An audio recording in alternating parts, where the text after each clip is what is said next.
hano ngo wasambanyijwe umwana uri mu kigero cy'imyaka 18 y'amavuko utujuje imyaka y'ubukure mwa kano kabari kanyu. Byagenze bite muri makeya? Ibi bintu rero birasa nkaho nanjye byabaye ntahari, ariko ngeze hano nsanga ndebye umwana, nsanga n'umwana waje mu kabari asa n'ucitse ababyeyi. Noneho tugerageza kubikavaringa, ubu ngubu turacyakurikirana umuntu wabikoze. Ngo uyu mwana w'umukobwa niwe wamuzanye nka pasi umuhereza abantu bagabo, ko ariyo mpamvu twari tuje kukubaza. Abantu mukorana hano bari kuvuga yuko ngo niwe uyu mwana wamuzanye nka pasi umuzaniye, ngo aba bagabo bari inshuti zawe.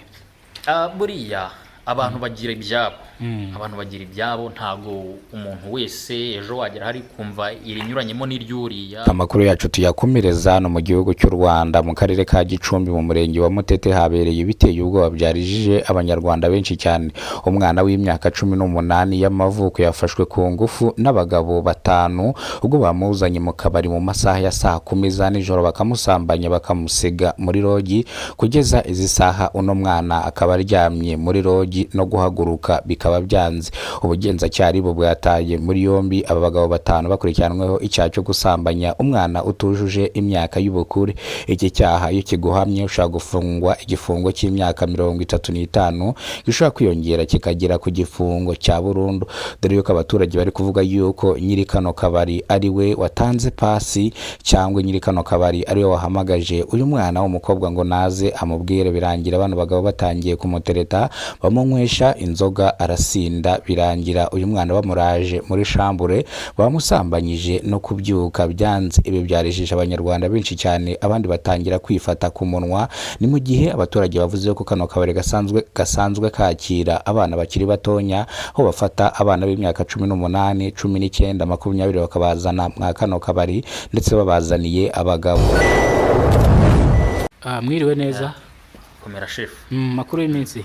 Ndashima Imana. Bakwita nde? Banyita Fisto. Rero hano hari kuvurwa inkuru zitari nziza mwa kano kabari kanyu ubereye manager. Bavuze yuko aka kabari ukabereye manager. Hano ngo wasambanyijwe umwana uri mu kigero cy'imyaka 18 y'amavuko utujuje imyaka y'ubukure mwa kano kabari kanyu. Byagenze bite muri makeya? Ibi bintu rero birasa nkaho nanjye byabaye ntahari, ariko ngeze hano nsanga ndebye umwana, nsanga n'umwana waje mu kabari asa n'ucitse ababyeyi.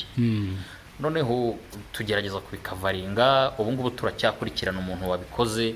Nituza kumufata muraza kumenyeshwa mu turaza kubimenya. Natwe ubu ngubu turacyashakisha, gusa icyo tubijeje cyo nuko araza kumenyekana uwo muntu wabikoze, namwe mukamubona mukagira ibyo mumwibariza.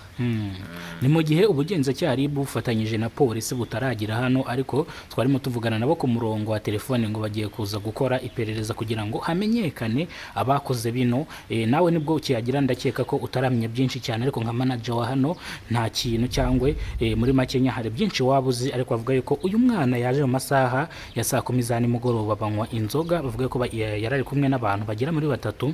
Mu kugira hano rero ubwo aranywa arasinda baramurarana hano, mufite n'amashambure nabanye mufite n'amaroji. Ibi bintu rero ushatse kujya muri byinshi ntago nabona uko mbigusobanurira, kuko ubu tuvugana nawe aka kanya sinzi wenda igihe wahagereye, ariko ubu tuvugana ntago ikintu ndamenya, nanjye nibwo nkihagera. Gusa ngiye kugerageza ngende mbaza uko byagenze, igihe namwe ninza kumenya igihe byabereye cyangwa se igihe ndamenyera ibyabaye muraza kubimenyeshwa nta kibazo nk'abanyamakuru. Manager, ko abakora mu kano kabari barimo batubwira ngo uyu mwana w'umukobwa niwe wamuzanye nka pasi umuhereza abantu bagabo, ko ariyo mpamvu twari tuje kukubaza. Abantu mukorana hano bari kuvuga yuko ngo niwe uyu mwana wamuzanye nka pasi umuzaniye, ngo aba bagabo bari inshuti zawe. Buriya abantu bagira ibyabo, abantu bagira ibyabo, ntago umuntu wese ejo wagera hari kumva irinyuranyemo n'iryuriya.